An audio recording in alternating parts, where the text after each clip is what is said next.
Hello everyone. तो आज हम पढ़ने वाले हैं breathing and exchange of gases. तो ये क्लास 11th का चैप्टर है ह्यूमन फिजियोलॉजी का, और इसको हम अच्छे से कंप्लीट करेंगे।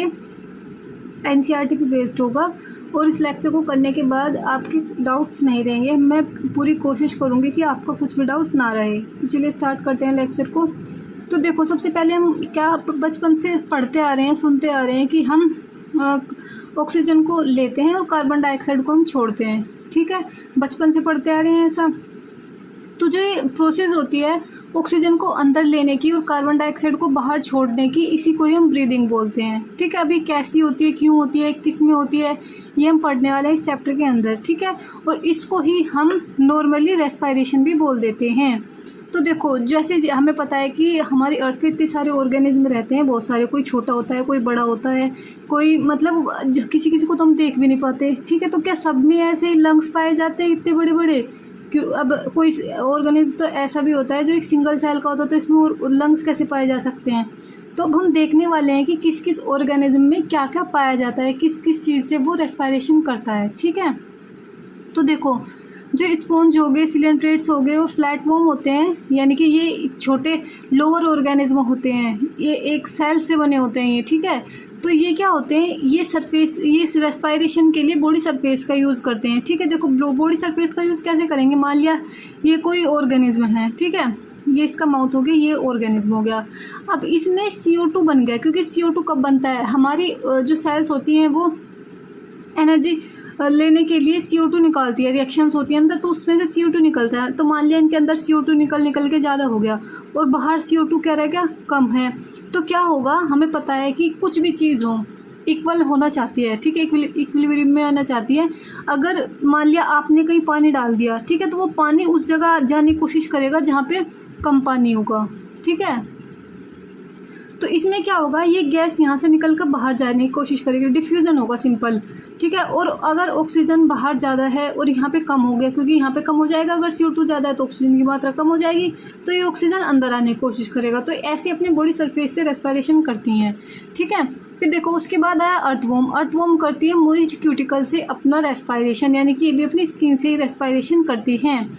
इंसेक्ट में क्या होता है, नेटवर्क ऑफ ट्यूब्स होती है, यानी कि ट्यूब्स का एक नेटवर्क होता है जिसको हम ट्यूबुलर रेस्पिरेशन बोलते हैं, यानी कि ट्रेकियल ट्यूब्स बोलते हैं उनको। ठीक है, अगर हमसे पूछा जा रहा है कि ट्रेकियल ट्यूब्स रेस्पिरेशन किस में मिलता है, तो हम इंसेक्ट्स ही लगाने वाले हैं। ठीक है, तो फिर आया ऑर्थोपोड्स एंड मोलस्का में कौन सा होता है? देखो, जब हम एनिमल किंगडम पढ़ते हैं तो उसमें हम ऑर्थोपोड्स, मोलस्का और ये डिफरेंट टाइप के ऑर्गेनिज्म पढ़ते हैं। ठीक है, तो जो ऑर्थोपोड और मोलस्का होते हैं उसमें हमें गिल्स देखने को मिलते हैं। जिसमें भी हमें गिल्स देखने को मिलते हैं उस रेस्पिरेशन को हम बोलते हैं ब्रैंकियल रेस्पिरेशन। ठीक है, अब देखो फिश में क्या होता है, फिश में भी हमें गिल्स देखने को मिलते हैं। अब लंग्स किस किस में होते हैं? देखो, ये क्वेश्चन है इंपॉर्टेंट, यहाँ से क्वेश्चन पूछा जाता है कि लंग्स किस किस में देखने को मिलता है। तो देखो, एम्फीबियंस, रेप्टाइल्स, बर्ड और मैमल्स, इन चारों के चारों में हमें लंग्स देखने को मिलते हैं। एम्फीबियंस कौन से हो गए? जो अर्थ पे और वाटर में दोनों में रह सके, वो तो एम्फीबियंस होते हैं। रेप्टाइल्स होते हैं वो जो रेंग कर चलते हैं, वो रेप्टाइल्स होते हैं। ठीक है, और बर्ड हो गए, जो बर्ड होते हैं मतलब पंछी होते हैं जो। ठीक है, मैमल्स हो गए जैसे कि हम हैं, हम क्या है, मैमल्स हैं। तो ये इन सभी के पास क्या होते हैं? लंग्स होते हैं। तो जिसके पास भी लंग्स होते हैं और वो रेस्पिरेशन करते हैं, उस रेस्पिरेशन को बोलते हैं पल्मोनरी रेस्पिरेशन। ठीक है, अब देखो, जो हमारा फ्रॉग होता है वो मॉइस्ट स्किन से भी रेस्पिरेशन करता है और लंग्स से भी रेस्पिरेशन करता है। जब वो अर्थ पर रहेगा तो वो लंग्स से रेस्पिरेशन करेगा, और जब वो वाटर में चला जाएगा तब वो अपनी स्किन से रेस्पिरेशन करता है। अब जब वो स्किन से रेस्पिरेशन करता है तो उस रेस्पिरेशन को हम क्यूटेनियस रेस्पिरेशन बोलते हैं। ठीक है, तो ये हमने सभी ऑर्गेनिज्म देख लिए कि किस किस ऑर्गेनिज्म में क्या क्या रेस्पिरेटरी ऑर्गन मिलते हैं। ये हमको लर्न कर लेने हैं क्योंकि इन पर क्वेश्चन पूछा जाता है। ठीक है, अब मेन मुद्दा आता है कि ह्यूमन रेस्पिरेटरी सिस्टम कैसा होता है और मतलब क्या क्या उसमें पार्टिसिपेट करता है। तो हम अब पढ़ने वाले हैं ह्यूमन रेस्पिरेटरी सिस्टम। ठीक है, तो देखो, जब हम अपने नोज़ को देखते हैं तो हमें पता है सबको कि किसके सांस लेने के काम आ रही है हमारी। तो देखो, हमारी रेस्पिरेशन की प्रोसेस हो जाती है एक्सटर्नल नोस्ट्रल से शुरू हो जाती है। ठीक है, तो देखो सबसे पहले क्या है, एक्सटर्नल नोस्ट्रल आया, यानी कि मान लिया ये क्या है, हमारे एक्सटर्नल नोस्ट्रल है, बाहर से दिख गए हमें, दो दिखते हैं। फिर यहाँ से ये हमारी नोज स्टार्ट होगी। ठीक है, इसको हम बोलते हैं नोजल पैसेज। ठीक है, अब फिर ये यहाँ से ऐसे मुड़ जाती है। ठीक है, इसको बोलते हैं हम नोजल चैम्बर, यहाँ का जो पार्ट है। फिर ये मान लिया हमारा माउथ है, ये माउथ भी आके हम जहाँ को खाना खाते हैं ना, ये माउथ भी आके इससे यहाँ पे मिल गया, ठीक है। तो जहाँ ये दोनों पार्ट आके मिलते हैं उस पार्ट को बोलते हैं फेरिंग्स, ठीक है, जो कॉमन होता है फूड एंड एयर के लिए, यानी कि इसी पार्ट में को एयर आती है, इसी पार्ट में को हमारी फूड आता है, ठीक है। तो अब क्या होगा, यहाँ से दो पाइप बच जाते हैं ऐसे, ठीक है। इसमें को तो हमारा फूड चला जाएगा, इस पाइप में को हमारी एयर जाती है, ठीक है। अब बात यहाँ पे ये आती है कि हम इनको एयर को कैसे पता लगता है कि यहाँ पे ही जाना है, या फिर फूड को कैसे पता लगता है कि इस वाले इसमें ही जाना है। ये इस दोनों एक्सचेंज भी तो हो सकते हैं। तो देखो होता क्या है, इस पर जो हमारा फूड वाला पाइप होता है इसको हम ग्लोटिस बोलते हैं, और इस ग्लोटिस के ऊपर एक कार्टिलेज की वो लगी होती है, मतलब कि ढक्कन टाइप का मान सकते हैं आप इसको, जिसको हम एपिग्लोटिस बोलते हैं, ठीक है। तो इसी वजह से क्या होता है, जब इसमें फूड जाता है तभी ये खुलता है, वरना ये बंद रहता है, ठीक है। जिसकी वजह से जो एयर होती है वो सीधी इसमें को जाती है, इसमें को ना जाकर, ठीक है।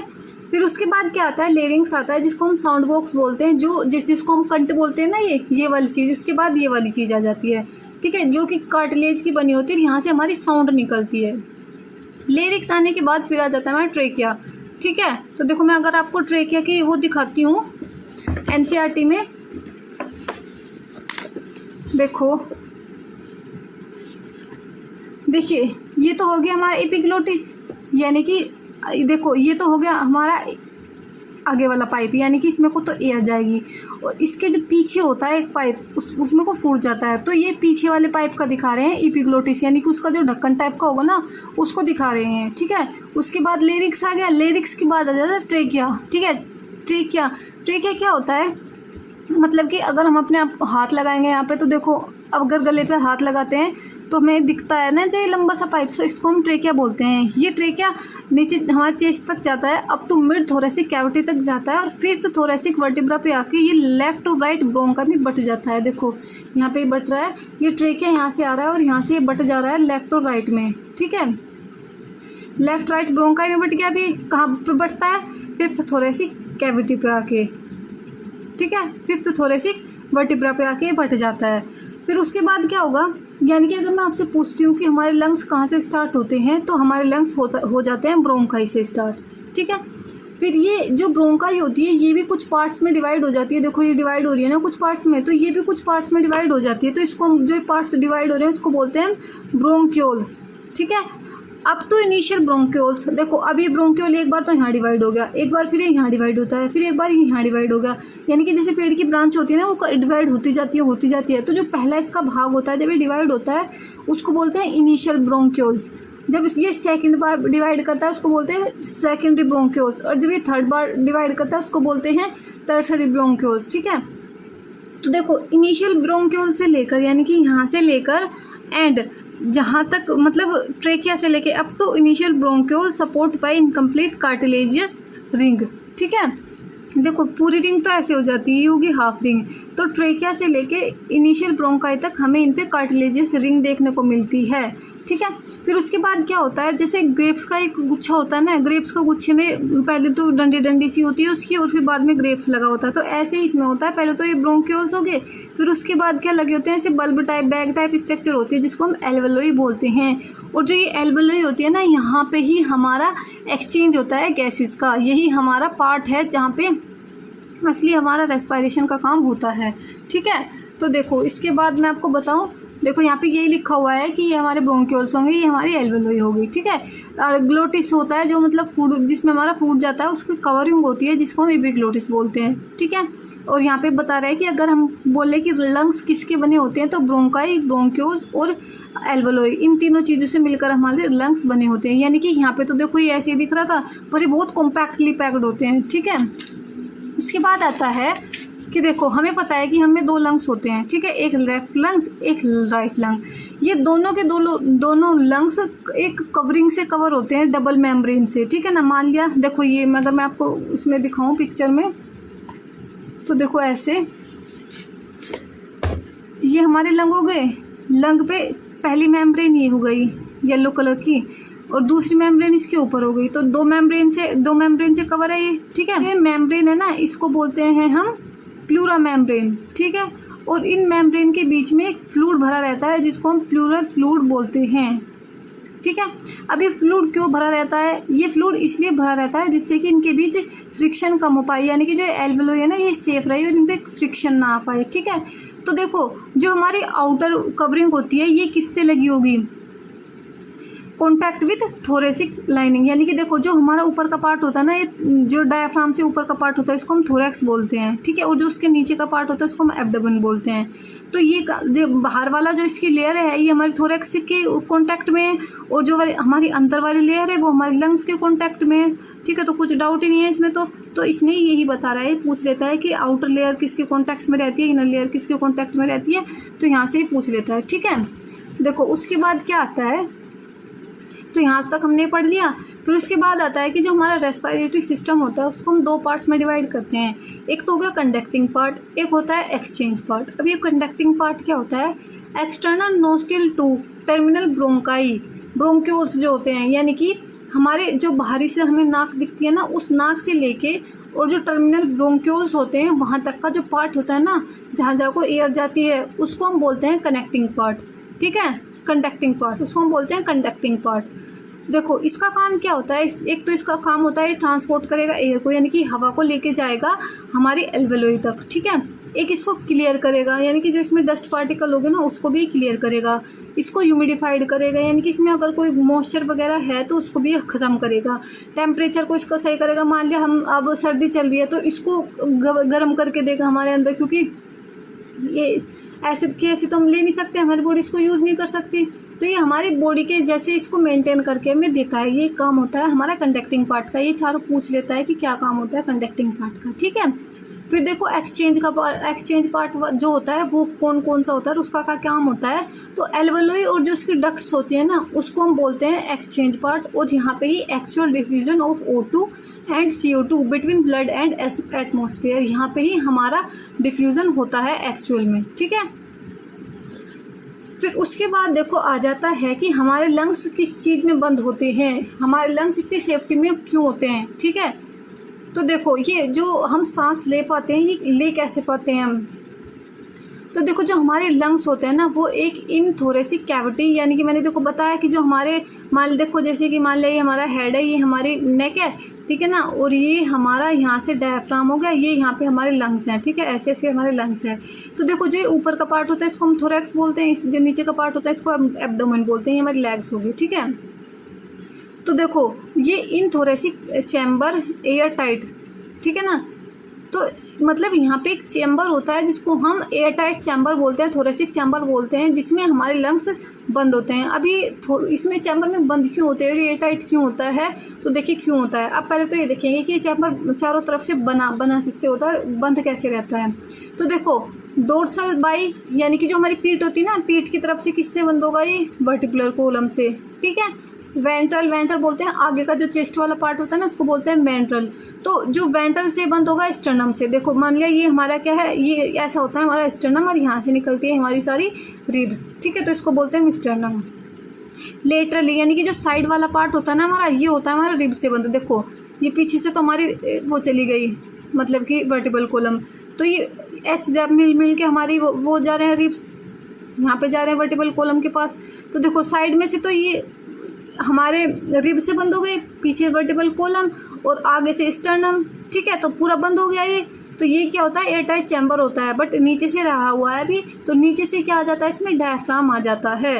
तो लोअर साइड क्या होता है, डोम शेप डायफ्राम।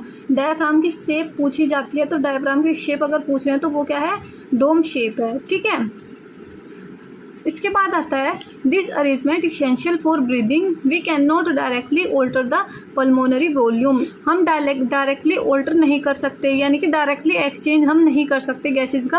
हमें एक एयर टाइट चैम्बर की नीड होती है अपने लंग्स का जो प्रेशर होता है उसको कम और ज़्यादा करने के लिए। ठीक है, अब हम स्टेप्स देखेंगे कि जब हम रेस्पिरेशन करते हैं तो उसमें क्या क्या स्टेप्स होते हैं। ठीक है, तो देखो सबसे पहला स्टेप आता है कि हम ब्रीदिंग करते हैं।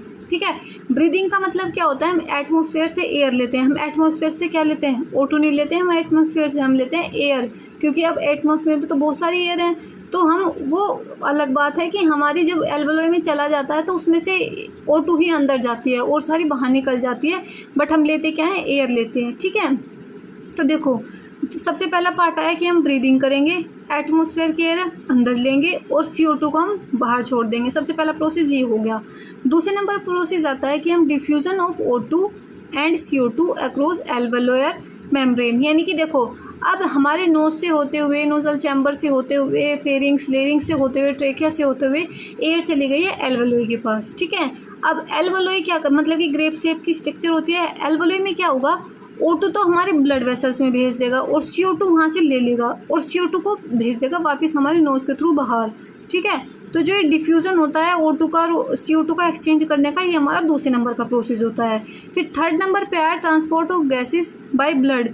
ठीक है, अब वो एल्वेओलाई से बाहर तो निकल गई है, मान लिया क्या था, ये हमारी एल्वेओलाई है। ठीक है, यहाँ पे क्या है, एक ब्लड वेसल है, यहाँ से इसने CO2 इसको O2 दिया और इसकी CO2 अपने पास ले ली। ठीक है, अब ये मान लिया ये हमारा टिश्यू है, या मान लिया ये हमारा हैंड है, हैंड की कोई सेल है, इसको चाहिए। ठीक है, तो यहाँ से ये जो हमारी ब्लड वेसल है ये आ रही है, ये आ रही है, इसमें क्या आ रही है, इसमें O2 आ रही है। ठीक है, O2 आ रही है इसमें, अब ये O2 इसमें आएगी। ठीक है ना, हमें पता है कि हमारी जो सेल्स होती है वो CO2 को बाहर निकालती है, तो यहाँ पे CO2 की मात्रा ज़्यादा है, तो ये O2 अपने पास रख लेगी और CO2 दे देगी वापस और यहाँ से इसका एक्सचेंज हो जाएगा। ठीक है, तो तीसरे नंबर की प्रोसेस होती है transport of gas by blood, यानी कि ब्लड का क्या हो रहा है, ट्रांसपोर्ट हो रहा है। फिर क्या होता है, fourth diffusion of O2 and CO2 between blood and tissue, यानी कि फिर क्या होगा, इनका डिफ्यूजन होगा, ये टिश्यू अपने पास O2 रख लेगा और CO2 वापस कर देगा।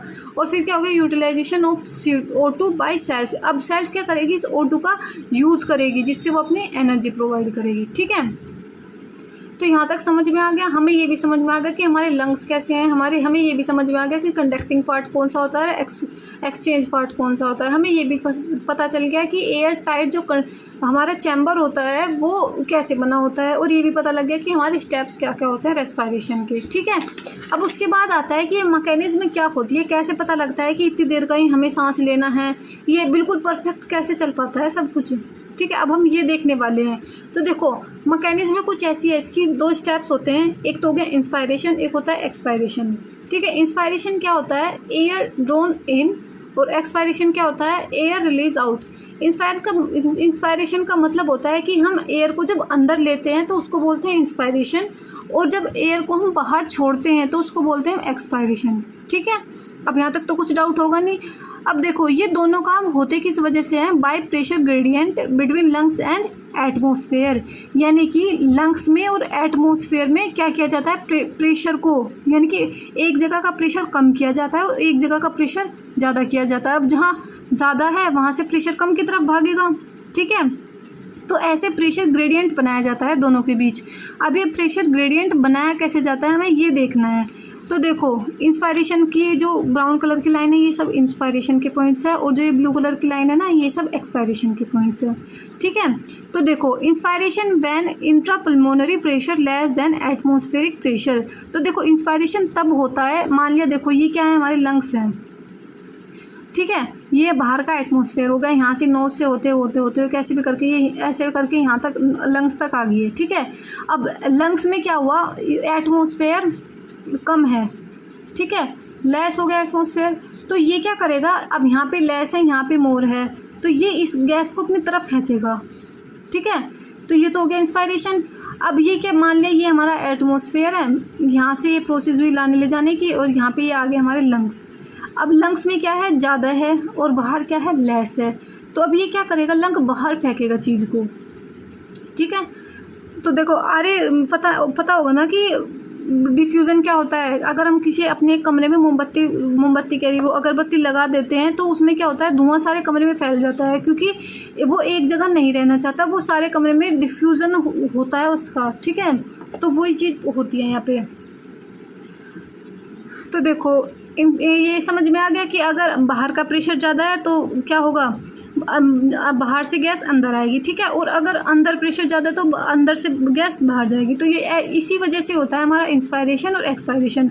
Intrapulmonary pressure higher than atmospheric pressure. ठीक है, अब ये होता क्या है हमारे लंग्स में, जब हम छोटे बच्चे होते हैं ना, जब हम फर्स्ट टाइम सांस लेते हैं तो एक मतलब हमारे लंग्स में हवा जाती है, वो हवा हमारे लंग्स में परमानेंट रहती है, वो कभी भी जाती नहीं है हमारे लंग्स से, ठीक है। हम सांस लेते हैं, ठीक है, जितना लेंगे, जितनी क्वांटिटी में लेना है लेंगे, जितनी क्वांटिटी में हमें गैस छोड़नी है हम छोड़ेंगे, ठीक है। बट वो गैस ऐसी होती है कि वो परमानेंट हमारे वहाँ पे रहती ही रहती है।